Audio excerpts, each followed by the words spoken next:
Hello everyone, Gaara here and welcome to a brand new deck tech video. Today I'm going to talk about a pretty nice ramp deck that I saw Kolento playing on his stream and I tried it out and I climbed really high on, I'm like currently rank 30 legend on NA and I'm still climbing and I'm also starting to climb on EU.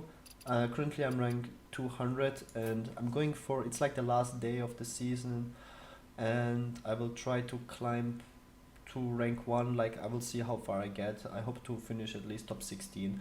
And yeah, it's going very well. I climbed to legend on NA, also very fast with it, and I have a really high win ratio and I really enjoy playing it. I always liked to play ramp. Ramp was always one of my favorite decks, and I'm really happy that there's like a list that works right now even in this new GvG meta.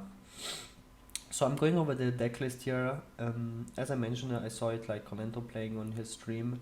It plays double Innovate, pretty standard in ramp. You play all the ramp cards like Wild Growth and Innovate, and the new free mana cost card, it is not that good, the Growth Tender, because it's very awkward. For free mana, the stats are actually not that good. A 2/4 minion, it rarely kills something, and it gives your opponent a card or a mana crystal. And in most matchups, it is the thing is, if you're getting behind on board as a druid, you will lose the game because you have very weak board clear as a druid. And giving your opponent a card draw and mana crystals, and just having a very weak minion on board will actually set you back most of the time. So Growth Tender, I played with this card a lot, and it is actually a bad card in my opinion. So um, playing one Nourish instead is very good. Like it is better than a Sure Drake. Then sometimes you get into a situation where you have to draw a BGH. Your opponent plays like a Ragnaros, you have no answer, or a Giant, you have no answer, and even like it's like late game turn 8 or whatever, and you just have to draw. Like you have to draw into your BGH. As I played double BGH, it's very important. Every deck has some sort of targets. Even Zoo plays Sea Giants, so this card is like never bad. There's so many targets. I would actually even play 3 BGHs right now. Like when you play against Handlock, they have so many targets. It's insane. Everyone plays Doctor Boom. It's like a staple card. Even Shamans play have us the 7/7, the Neptulon, and they also play Doctor Boom. There's like every deck plays some sort of BGH target, so double BGH is actually very good. And I play even against aggro decks. It's not useless. Sometimes they play Houndmaster, Hymen, where you get a target. It does, or even like Hunters play Doctor Boom now. So every deck has a target for BGH. So it's a very strong card. You have to play double BGH because the Druid is very weak in dealing with bigger minions. But since you play double BGH and double Keeper, Handlock is actually a pretty good matchup for you, um, which was not the case in the past. So double BGH very strong. The Nourish, as mentioned, because since you can draw 3 cards with it, I rarely use it for mana crystals, but if your hand is like very slow, if you draw like the Kel'Thuzad Cenaricis, you will use it for mana, but this is very rarely. Usually uh, you're starting off with Wild Growth Innovate, and then your hand is exhausted, then you have to refill your hand with Nourish, you have to draw your silences, your BGH sometimes just to deal with the opponents or draw your big threats. It's a very strong card in ramp. I used to play it like when I won DreamHack Bucharest, and it's much better than in a Shield Drake, um, because it gives you like a lot of card draw. It helps you to draw more big threats, which your opponent has to remove. It's like a big difference if you just draw 1 card or if you draw 3 cards. And just playing the lore for card draw is most of the time not enough. If you don't draw the lore, then you will just your hand will exhaust very quickly. So the Nourish is very strong in this deck. You play Wrath against all the aggro decks, and it's very. Sometimes you have double Wrath to remove a big minion to trade with your board, and you can cycle it and draw bigger threats. It's a very good card, like especially to kill knife jugglers and all those annoying minions when they have snake traps out or whatever, or protect them with taunts. It's a very stable card in my opinion. Double BGH just mentioned. Everyone has BGH targets. So many big minions right now, and you play double BGH and it makes also the warrior matchup very good.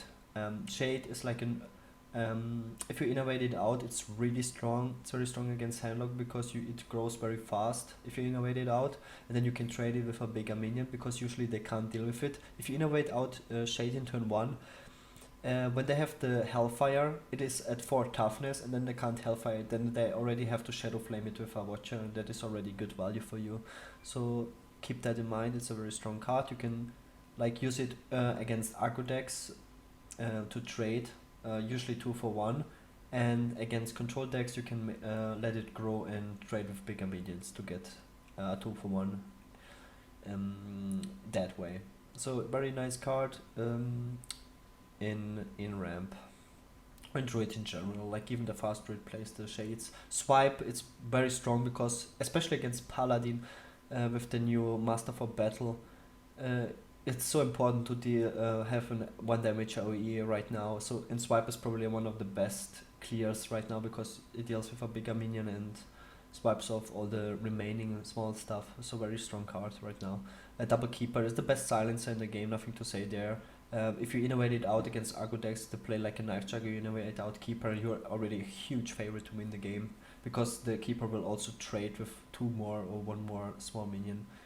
The Sanjin is it's very important to play as many taunts as possible because that's like aggro decks will just try to ignore all your bigger threats and just go for face, and so you have to play Sanjin over Yetis, and you play Druid of the Claw, Sludge Belcher, Ancient of War. It's like taunt after taunt after taunt. If you have the Wild Grow out and your opponent doesn't have too many small threats minions, you can just play your Sanjin after Druid of the Claw into Sludge Belcher, Ancient of War.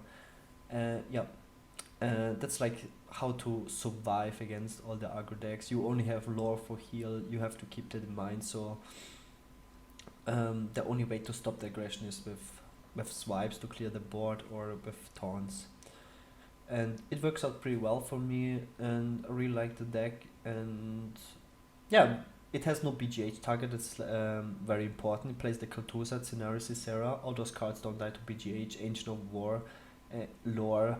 No Dr. Boom, like because Dr. Boom is insanely strong even if it gets BGH, but if this is like the only minion in this deck, then it will get BGH'd all the time because you have no other BGH target. So keep that in mind. It's so against in a nutrition fight against control decks, you make like their BGH useless and you will always have BGH targets. The only exception would be Shade if it grows too big, but doesn't matter, then your shade already got so much value, like it killed bigger minions, so it's even fine to get BGH at that point, or if it gets silence, it's also really good. It's a very nice deck. Like if you play against control, you have to save the Keeper most of the time for Sylvanas because you don't play your own Sylvanas, you have to deal with the enemy Sylvanas, especially when you have Kaltuzad out. And yeah, it's a very nice deck, it's a lot of fun to play. I will also show you some games.